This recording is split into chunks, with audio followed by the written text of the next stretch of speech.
আপনার না mother of humanity, আপনার where is your humanity? Humanity বাচ্চাদেরকে আপনারা রাস্তা বের করে নিয়ে আসতেন, মায়েদের বোনদের নারী ছেড়া ধন, আমাদের অনেক কষ্ট করে।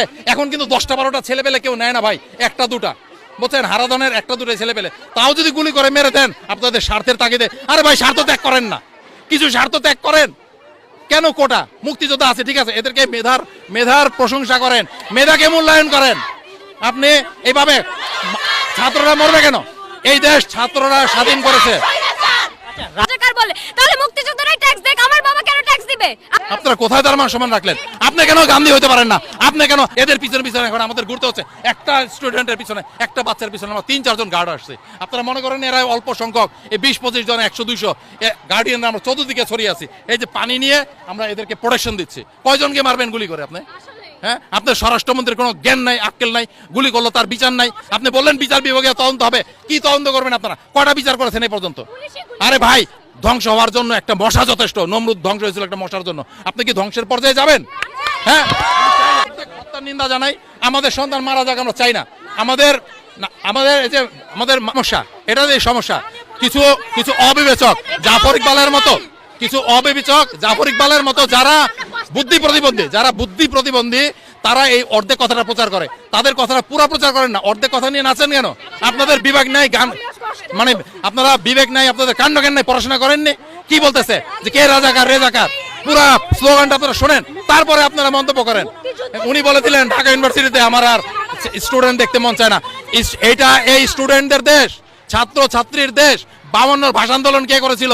আমি নইমুদ্দি, ছয়মুদ্দি, কলিমুদ্দি করেছিল, এই ছাত্ররা করেছে। রফিক বরকতরা বুকের তাজা রক্ত দিয়েছে। আপনার 71 সনে কারা আগে ঝাঁপিয়ে পড়েছে? ছাত্ররা আগে ঝাঁপিয়ে পড়েছে। তো আপনি ছাত্রদের মূল্যায়ন করবেন না? আপনি বীর উত্তম, বীর মধ্যম সব দিয়ে বসে আছেন। হ্যাঁ, আপনাদের আওয়ামী লীগের কটা বীর উত্তম আছে, বার করেন। আমি তো বঙ্গবন্ধুর লোক, আমাকে পিটালো বঙ্গবন্ধুর। আমি বঙ্গবন্ধুর যে বিরোধিতা করে, আমি তার বিরোধিতা করি, কিন্তু আপনারা তার মান সম্মান রাখলেন কই? আপনি আমাদের শেষ আশ্রয়স্থল, কারণ আপনি স্বাধীনতার পক্ষের লোক, আপনি তো রাজাকারের পক্ষের লোক না। আপনি রাজাকার স্বপ্ন দেখেন কেন? এরা কি রাজাকার নাকি? ফালতু কথা। উনি চাচ্ছেন কি শোনেন, আমার কথা তো আপনারা প্রচার করবেন না, রুমে যে এডিট করবেন, আপনারা এডিট করবেন। উনি চাচ্ছেন কি জানেন? উদর পিন্ডি বুদর গাড়ে দিতে। এরা কি বেকুব? এরা পড়াশোনা করে না, গাধা মনে করে এরা দুনিয়ার মানুষকে। বাংলাদেশে একটা রিক্সাওয়ালা রাজনীতি বোঝে এখন। কারণ কি উনি চাচ্ছেন কি আদালতের ঘাড়ে দিয়ে 7 তারিখ পর্যন্ত টেনে নিয়ে যেতে, কারণ ওনার হেডাম নষ্ট হয়ে যাবে, ওনার পার্সেন্টেজ নষ্ট হয়ে যাবে। কেন? আরে প্যাস্টিজ নাই, বাচ্চাদের কাছে কিসের প্যাস্টিজ? এরা আমাদের মা, এদের আমাদের সন্তান। আপনি এসে কোটাটাকে বহাল করেন, কিসের আদালত? তো আপনার, সব আপনার, আমরা আপনার। তো কেন আমাদেরকে আপনি বিরোধী পক্ষ মনে করেন? কেন আপনি দুশ্মন মনে করতেছেন? এই দুশ্মন মনে করার কোনো সুযোগ নাই। আমরা এই দেশের লোক, আমরা আপনাদের বিরোধী না।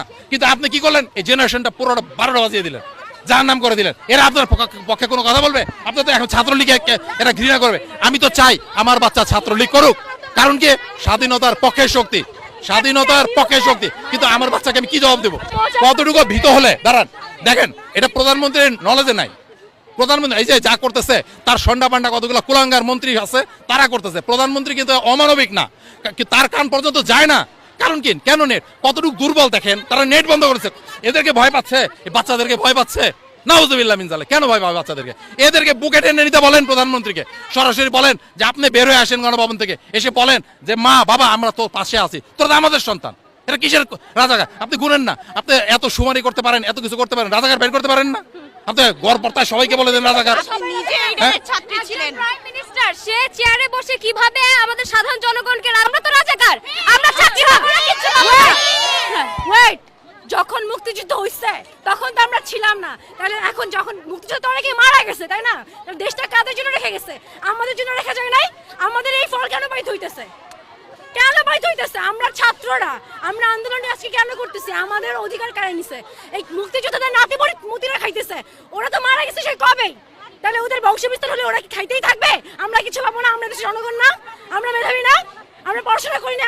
মাননীয় প্রধানমন্ত্রী, এখন আপনার পরীক্ষা দেওয়ার সময়, আপনি দেশবাসীর অনেক পরীক্ষা নিয়েছেন, আপনি পরীক্ষায় পাশও করেছেন, দেশবাসী আপনাকে ভোট দিয়ে যেভাবে হোক আপনি প্রধানমন্ত্রী হয়েছেন।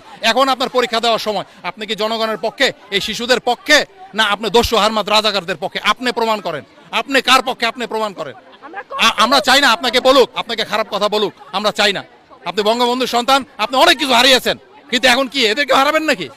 হ্যাঁ, এদেরকে রাসেল দেখেন না, এদেরকে শেখ জামাল শেখ কামাল দেখেন না? আপনি খালি রাজাকার দেখেন কেন দুঃস্বপ্নে?